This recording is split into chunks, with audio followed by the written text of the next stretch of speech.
आप देख रहे हैं द रेडियो अड्डा शो।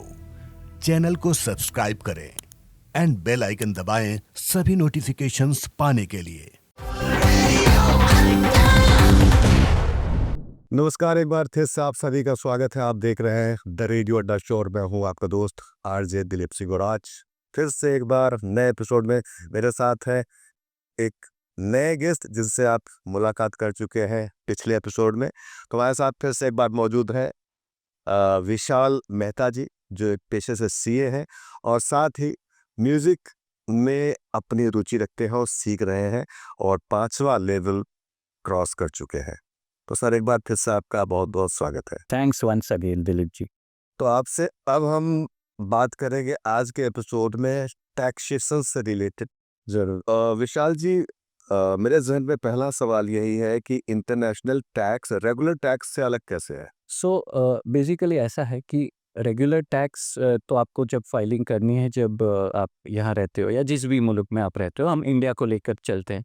तो आप अगर रेसिडेंट हो या आप सैलरी कमाते हो या बिजनेस इनकम, तो आपको अपनी रेगुलर इंडिया टैक्स को ध्यान में रख के फाइलिंग करनी है। इंटरनेशनल टैक्स कंसेप्ट तब आता है, खास करके हम बिजनेस को माइंड में लेके चलते हैं कि आप अगर एक्सपांड कर रहे हैं, यानी कि सिर्फ एक्सपोर्ट कर रहे हो वो नहीं, एक्सपोर्ट करना यानी फिर भी इंडिया की इनकम हुई, लेकिन आप अगर किधर बाहर जाके एस्टाब्लिश करते, उनके लैंड में जाते, तब ऐसा हो जाता है कि आपको उनका भी टैक्स भरना है और यहाँ से भी आप निकले नहीं हो, यहाँ का भी धंधा चालू हो तो यहाँ का भी भरना।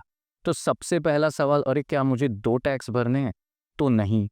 तो वो एग्रीमेंट साइंड होती है, double tax agreement, double tax avoidance agreement, यानी एक ही इनकम पे आपको 2 बार नहीं भरना है। लेकिन कैसे क्लेम करना है, वो रिलीफ कैसे क्लेम करनी है कि अगर वहाँ का भरा हुआ टैक्स है तो यहाँ दोबारा ना लगे, या यहाँ का भरा हुआ है तो वहाँ दोबारा ना लगे। ये सब टॉपिक्स को टच करता है इंटरनेशनल। तो जैसे कि कोई अगर यहाँ पे इंडिया में बिजनेस कर रहा है, अगर अपने बिजनेस को एक्सपैंड करना चाहता है, वो अगर वहाँ भी सेम ऑर्गेनाइजेशन रन करना चाहता है, तो उसके लिए क्या फिर वहाँ के टैक्सेस उसको पे करने पड़ेंगे? हाँ, ज़रूर।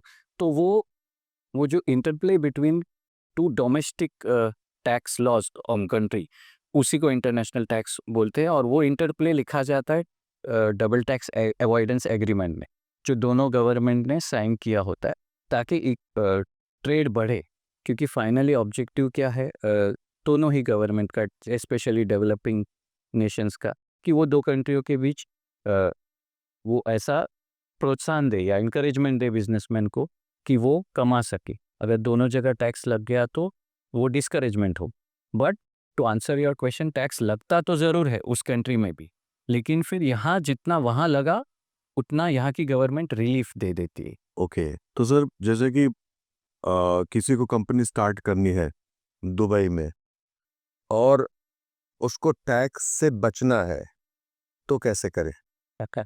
मैं पहले ये ज़रूर कहना चाहूँगा कि टैक्स बचने का मतलब ये ना समझे कि इलीगली टैक्स सेव करे। हाँ। With in the legal 4 corners of the law, अगर टैक्स एफिशिएंटली आप टैक्स भर सकते हो जिसमें कि टैक्स कम किया जाए, तो ये प्लानिंग का पार्ट आता है। जी। तो ज़रूर और क्योंकि Dubai naturally less paying tax country है, तो ये प्लानिंग में आएगा। यहाँ पे हम कोई इलीगल चीज़ नहीं कर रहे। तो जैसे मैंने कहा, कभी-कभी एक्सपांशन और कभी-कभी स्ट्रैटेजिकल डिसीजन होता है। जैसे मैंने अपने क्लाइंट को, जो जिसका मॉडल ही ये था कि वो दुबई में ही जाके ट्रेनिंग्स लेता, तो वो एक क्लासिक केस है कि उसने अपनी कंपनी दुबई में सेटअप करनी चाहिए, बिकॉज़ वो उस लैंड में जाके ट्रेनिंग्स ले रहा है। तो ज़रूरी नहीं कि वो सारे इनकम यहाँ मंगाए। He can split some income, जो वो यहाँ से कमा रहा है वो यहाँ, और जो वहाँ के लैंड पे जाके उधर ट्रेनिंग लेके उधर के पर्सन से या बिजनेसमैन से जो पैसे ले रहा है वो वहाँ ले सकता है और उसे वो स्ट्रेटेजी सही लगी। तो इन दैट केस उसने दुबई में खोला। सो स्ट्रेटेजिकल डिसीजंस भी कभी-कभी होते, ज़रूरी नहीं एक्सपांशन। वो जब मेरे पास आया तभी भी मॉडल वही था, आज भी मॉडल वो है, लेकिन अब वो लेस टैक्स पे करती है। तो कभी-कभी स्ट्रेटेजिकली भी आप टैक्स सेव कर सकते हो। अगर कोई जैसे कि दुबई में पैसे कमा रहा है, मुंबई में भी रह के वो पैसे कमा रहा है, अब दुबई में जो उसने पैसे कमाए हैं उसको खर्च करना है, तो क्या वहाँ रह के वो उन पैसों को वो इस्तेमाल कर सकता है? हाँ, सो इसमें देखो टैक्स पे करने के बाद तो आपके पैसे कहीं भी इस्तेमाल कर सकता है। अब दुबई में हालाँकि कॉर्पोरेट इनकम टैक्स लगना चालू किया है लेकिन पर्सनल इनकम टैक्स अभी भी नहीं लगता। अब ये क्वेश्चन का आंसर देने के लिए आपको आपकी रेसिडेंसी पता होनी चाहिए कि अगर आप कुछ दिन यहाँ, कुछ दिन वहाँ, फिर यहाँ-वहाँ, तो फिर टोटल कितने दिन यहाँ उसके ऊपर टैक्स रेसिडेंसी डिसाइड कर होता है। तो जैसे अगर 182 डेज़ से ज़्यादा आप इंडिया में हो, तो इंडियन गवर्नमेंट बोलती है कि then you are considered tax residents of India. और फिर चाहे आप कहीं भी कमाओ, वो सारी इनकम इंडिया में टैक्स होगी। ये हुआ एक सिंपल रूल। लेकिन अगर वो जो आप दुबई में कमा रहे हो, वो एक कंपनी के तौर पे कमा रहे हो और वो कंपनी में ही प्रॉफिट्स है, अभी तक आपने विथड्रॉ नहीं किए, हालांकि वो आपकी ही कंपनी है, तो वो जब तक वो विथड्रॉ नहीं किए, तब तक वो टैक्स उन प्रॉफिट्स पे नहीं लगता। ओके। तो वो आपका डिसीजन है कि आप इंडियन बिजनेस से अपना इंडिया खर्चा चलाओ और जो वहाँ खोली है कंपनी वो एक्सपांशन के लिए यूज़ करो या वहाँ वेल्थ क्रिएशन करो या उसके शेयर्स बेच के कैपिटल गेन्स के तौर पे कमाओ तो इफेक्टिव टैक्स कम हो जाए। ये बहुत अच्छा सवाल था। बहुत सारे लोग प्लान करते हैं कि भाई दुबई में जाएँगे, बहुत पैसे कमाएँगे, वो सब खर्च करेंगे, बहुत ऐश करेंगे। तो ये चीज़ आप ध्यान में रखें कि ऐसा भी होता है। फ़ेसबुक और ये सोशल मीडिया जो पैसे तो कमाते थे, लेकिन टैक्स से कैसे बचते थे लोग? हाँ, तो ये अभी तो ऑफ कोर्स लॉज चेंज हुए बट ये बड़ा क्लासिक एग्जांपल है फेसबुक जैसी कंपनीज का। तो इंटरनेशनल टैक्स में उसे कहा जाता है परमानेंट एस्टैब्लिशमेंट। जैसे मैंने कहा कि आप एक्सपोर्ट करते हो, उसे वो इंटरनेशनल टैक्स या वो उसमें नहीं गिना जाता है बिकॉज आप अभी अपने कंट्री में ही हो और सिर्फ गुड्स एक्सपोर्ट कर रहे हो। तो एक ही कंट्री टैक्स करेगी आपको जो कि आपकी कंट्री जहाँ पर रहते हो। लेकिन अगर आप उस कंट्री में जाके बस गए या रिवर्स सिनेरियो देखो, वो कंट्री वाले इंडिया में आके इंडियन लैंड पे धंधा करने लगे, हाँ। तब क्या होता है, वो बंदा रेसिडेंट वहाँ का है, उसकी गवर्नमेंट भी टैक्स लगाती है और क्योंकि अब इंडियन लैंड पे आ गए, तो वो इंडियन गवर्नमेंट भी लगाती है। तो उसमें से निकल के आता है ये परमानेंट एस्टैब्लिशमेंट कंसेप्ट कि अगर आप इधर आ गए तो परमानेंट एस्टैब्लिशमेंट, अगर आप वहीं से धंधा कर रहे हैं तो एक्सपोर्ट ऑफ गुड्स या सर्विसेज। लेकिन कुछ बिजनेस के मॉडल्स ही ये होते थे जिसमें आने की ज़रूरत नहीं पड़ती। जैसे कि क्लासिक केस है फेसबुक का, वो वहाँ बैठ के भी डिजिटली इंडिया से रेवेन्यू कमाते थे या मल्टीपल कंट्रीज से रेवेन्यू कमाते थे। तो उन दिनों में उनका परमानेंट एस्टैब्लिशमेंट वहाँ कहा जाता था जहाँ पे उनका आईपी हुआ करता, इंटेलेक्चुअल प्रॉपर्टी से। उन्होंने प्लानिंग से वो आईपी जीरो टैक्स वाली कंट्री में रखा। तो यहाँ पे जो भी स्ट्रक्चर में खोला अपनी कंपनी, लेकिन मेजॉरिटी प्रॉफिट्स वो शिफ्ट करते थे उन कंपनी के पास जहाँ पे टैक्स लीगली ज़ीरो हुआ करता था, जैसे कि केमैन आइलैंड। तो यहाँ पे उनका प्रॉफिट्स ही इतना मिनिमम होता था कि टैक्स लगता ही नहीं था, and all this legally. So because उनको परमानेंट एस्टैब्लिशमेंट उस तरह आने की ज़रूरत ही नहीं पड़ती थी, उनको वो तो डिस्टेंस से डिजिटल रेवेन्यू अपने डिजिटल सर्विसेज है। तो बट अभी बहुत चेंजेस आए हैं उसमें, ये सब लूप होल्स को अवॉइड करने के लिए या अपने शेयर अपने टैक्स का शेयर हर कंट्री को मिले, इसके लिए सारे कंट्रीज इकट्ठे आके रूल्स में थोड़े मॉडिफिकेशन लाए कि ये तो सॉर्ट ऑफ इनजस्टिस हुआ, तो ऐसा नहीं होना चाहिए, तो रूल्स में चेंजेस है। मुझे एक सवाल और मेरे दिमाग में आ रहा है। जैसे बहुत सारी एप्लीकेशंस है, ऐप्स है, जो कि वर्ल्ड वाइड वो है और उसको रन करने वाला मान लीजिए वो इंडिया का है। तो जो फॉरेन से जो उनको पैसे आ रहे हैं, वो क्या टैक्स होने के बाद, टैक्स कटने के बाद इन गवर्नमेंट को यहाँ पे मिल रहे बंदे को? बहुत बढ़िया सवाल है, इसे हम टीडीएस कहते हैं जी। तो वो प्रॉपर कंप्लायंट होने के लिए उन कंट्री से जो पेयर है उसे वो अपनी कंट्री का लॉ देखते हुए टीडीएस काट के ही देना है। जैसे फेसबुक वगैरह में आप अगर ऐड करोगे तो आपको पता होगा कि जीएसटी वगैरह कटता है। वो कट के ही आता है या टीडीएस कट के आता है। तो वो अगर वो कंट्री का लॉ बोलता है कि इस कंट्री को पेमेंट इस सर्विसेज के लिए दे रहे हो तो 10% टैक्स काटना है, तो वो पेयर का ज़िम्मेदारी है कि वो काटे। क्योंकि जिधर रेवेन्यू आ रहा है वो तो दूसरी कंट्री में बैठा हुआ है, उसे कैसे पकड़ो? सही, इसलिए टीडीएस रूल ऐसा है कि जिसने नहीं काटा उसको पकड़ती है गवर्नमेंट, कि भाई तेरे को बताया था कि ऐसे पेमेंट में फॉरेनर को अगर इस तरह की पेमेंट कर रहे हो तो टैक्स काटना है, तूने क्यों नहीं काटा? तो चाहे इनकम उसकी, लेकिन पकड़ते हैं गवर्नमेंट पेयर को। कुछ लोग होते हैं जो इंटरनेशनल टैक्स पे करते टाइम पर कुछ मिस्टेक्स कर जाते हैं, उनसे कैसे बचे? तो 2 तरह की इसमें मिस्टेक्स होती है। एक स्ट्रक्चरिंग टाइम पे ही मिस्टेक। सो स्ट्रक्चरिंग यानी क्या? किसी का सुन लिया, ना दुबई में खोल लिया या सिंगापुर में खोल लिया। तो ये ना करें, स्ट्रक्चरिंग क्या ठीक है वो जाने। और दूसरा है ट्रांजैक्शनल मिस्टेक, कि भाई जैसे अभी हमारी बात हुई कि जिस ट्रांजैक्शन पे टीडीएस काटना चाहिए था नहीं काटा। हाँ, फिर कुछ रिपोर्टिंग करनी थी, नहीं की। ट्रांसफ़र प्राइसिंग के एग्रीमेंट्स बनाने थे, नहीं बनाए। सो ये सब मिस्टेक्स हो सकते हैं। तो अगर राइट कंसल्टेशन के साथ जाए तो, क्योंकि इंटरनेशनल टैक्स की पेनल्टी भी हैवी होती है। नॉर्मल टैक्स फाइलिंग मिस करो और जो पेनल्टी है, और अगर इस तरह अगर चूक जाओ तो जो पेनल्टी, दोनों में बहुत फ़र्क है। तो क्योंकि इंडिया गवर्नमेंट भी क्योंकि यहाँ मोटा पैसा है ऑफ कोर्स। कोई छोटे बिजनेसमैन तो जनरली अपने ऑफिसेज दुबई सिंगापुर में नहीं खोलेंगे, थोड़े से तो बड़े ही होंगे, तो उनके डीलिंग्स भी थोड़ी बड़ी होंगी, तो इस मिस्टेक्स को भी फिर पेनल्टी भी हैवी होती है। अच्छा, तो इंडिया में जो पेनल्टी लगती है वो कितनी होती है पर डे? नहीं, वो पर डे जैसा नहीं, वो तो कितना, वो ऐसा इफेक्ट नहीं आना चाहिए कि तुमने जानबूझ के कुछ किया, उसका भी एक फ़र्क होता। एक हो गया कि डॉक्यूमेंट्री कुछ मिस्टेक्स हो गए, और एक होता है कि टैक्स इवेजन में पेनल्टी बड़ी लगती है। सो टैक्स से भी दुगना पेनल्टी लग सकता है, 200 टका ऑफ द टैक्स इवेडेड। यानी अगर उनके एनालिसिस के हिसाब से ऐसा आया कि 5 करोड़ का टैक्स तुमने इवेड किया है, तो वो तो भरो ही, 10 करोड़ का पेनल्टी ओह! तक। तो ये मतलब वो राइट्स थोड़ा ज़्यादा दिया गया है गवर्नमेंट को पेनल्टी ये लगाने के लिए।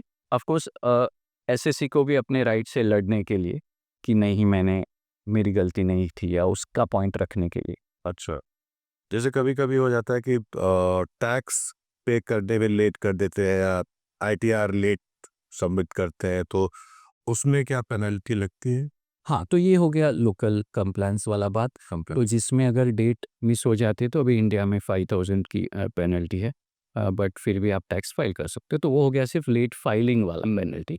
दूसरी जो पेनल्टीज़ है उसमें जैसे मैंने बताया कि आपने इनकम छुपाई, जो थी वो नहीं बताई, उसमें पेनल्टी हैवी थी। लेट फाइलिंग की इतनी ज़्यादा नहीं होती।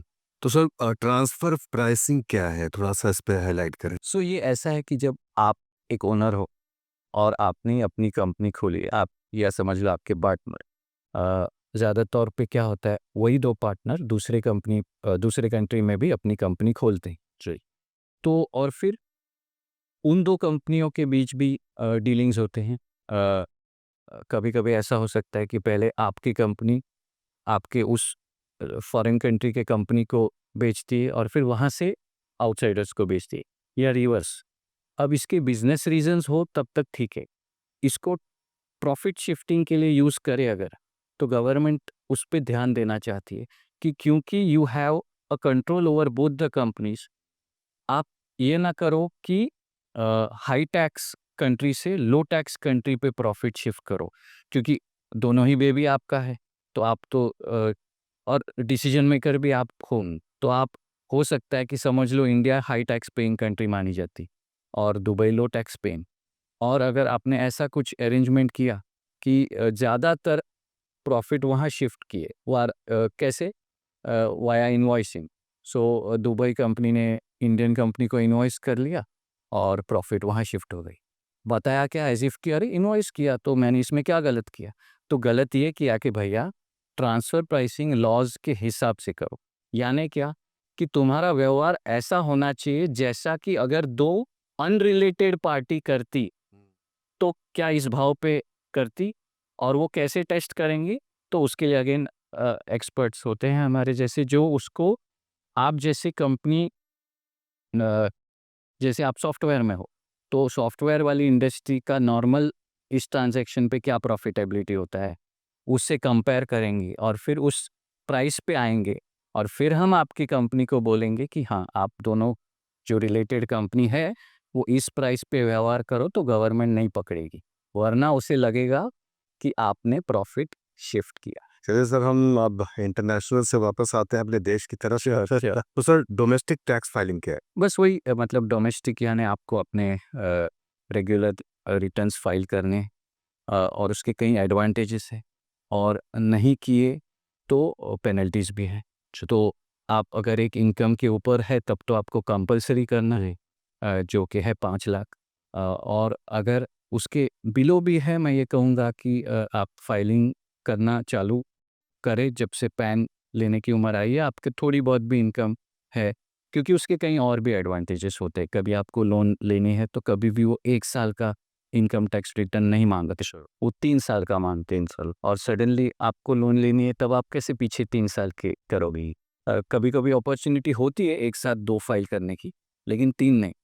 तो कंपल्सरीली जब करना है तब तो करना ही है, लेकिन मैं ये कहूँगा कि ऑप्शनल भी है, आप थोड़े से उस इनकम के बिलो भी है तो भी करना है। और ये भी ज़रूर ध्यान में रखें कि सिर्फ इनकम वो लिमिट से क्रॉस हुई तो नहीं, तो ही करना, ऐसा नहीं। कभी आपने प्रॉपर्टी परचेज की, बहुत सारे ऐसे केसेस मैंने देखे कि हस्बैंड वाइफ के नाम पे प्रॉपर्टी देता है, लेकिन वाइफ होती है हाउस वाइफ, तो वो रिटर्न नहीं भरता है और फिर उसे नोटिसेस आ जाती, क्योंकि एक रूल ये बोलता है कि if you have purchased immovable property you need to file your returns. अब ये मिस कर जाते हैं, तो ना लेना देना और अननेसेसरी वो फिर गवर्नमेंट के रडार में आते हैं और नोटिस के बाद रिप्लाई देने में थोड़ा दिक्कत होता है। पहले से अगर रिटर्न फाइल करो तो फिर वो नोटिस आने की बारी ही नहीं। क्या पर्सनल लोन लेने के लिए भी क्या आईटीआर ज़रूरी होता है? 100%। आप ये समझिए कि वो लोन देने वाला किसी डॉक्यूमेंट द्वारा जानना चाहता है कि आपका कैपेसिटी है कि आपसे से सवाल पूछ के आप तो बोलोगे हाँ हाँ मैं कमाता हूँ, तो ये एक डॉक्यूमेंट है जिसके द्वारा उसे एक कॉन्फिडेंस आता है। ऑफ कोर्स वो उसके साथ साथ आपकी बैंक स्टेटमेंट मांगेगा, जीएसटी, अगर बिजनेस करते हो तो जीएसटी सर्टिफिकेट मांगेगा, जीएसटी रिटर्न्स मांगेगा, लेकिन सबसे पहला कभी भी आप लोन लेने जाओगे तो 3 साल का आईटीआर, ये आपका पहला डॉक्यूमेंट मांगा जा रहा है। तो सर, मेरे ज़हन में एक सवाल था कि जो आदमी पैसा अच्छा कमा रहा है लेकिन आईटीआर 3 साल का उसने नहीं भरा है और अब उसको लगता है कि मुझे लोन लेने की ज़रूरत है और मुझे बिज़नेस स्टार्ट करना है, और क्या एक बार में वो 3 साल का आईटीआर फाइल कर सकता है? जिस तरह की डेट्स के अभी रूल आए हैं, 3 बहुत डिफिकल्ट होगा। वो किस डेट पे अप्रोच करता है सीए को, 2 हो सकता है। लेकिन सबसे पहला तो ये कि उसने पहली गलती कर दी। अब ऑफ कोर्स आपके सवाल में अच्छी इनकम का कोई मात्रा नहीं था, लेकिन समझ लो वो इनकम ऐसी थी जिसमें वो क्रॉस कर रहा था थ्रेशोल्ड लिमिट, कि जिसमें उसने आईटीआर भरना चाहिए ये था, नहीं भरा। तो कभी भी नोटिस आ सकते। तो पहली गलती, यानी ये नहीं समझना है कि सिर्फ लोन है चाहिए तो आईटीआर भरना है। अगर आप वो लिमिट क्रॉस करते हो तो लोन चाहिए या नहीं चाहिए आपको भरना है, पहली बात। लोन तो फिर भी शायद दे दे, क्योंकि लोन वाला प्राइवेट पर्सन है, वो हो सकता है आपकी दूसरे डॉक्यूमेंट्स देख के कि ठीक है चलो बैंक स्टेटमेंट बताओ, ऐसा करके। लेकिन 99% वो डिफ़िकल्टी तो होगा, या वो क्या करेगा, हायर इंटरेस्ट पे देगा आपकी मजबूरी का। और क्या है, आपके पास डॉक्यूमेंट्स कम है ना, इंटरेस्ट रेट बढ़ जाए। तो ये आपका एक डिसएडवांटेज। और दूसरा डिसएडवांटेज कि जिन सालों में आपने नहीं भरा शायद नोटिसेस आ सकते। तो अभी अगर ऐसा कर रहे हैं और पैसा कमा रहे हैं, आईटीआर नहीं भर रहे हैं, तो अभी से सतर्क हो जाएं, क्योंकि ये ज़रूरी है। गवर्नमेंट के नोटिस में आप आ चुके होंगे। तो सब बहुत बहुत शुक्रिया आपको इतनी अच्छी जानकारी देने के लिए, हमें और ऑडियंस को। Thank you so much. Thanks once again.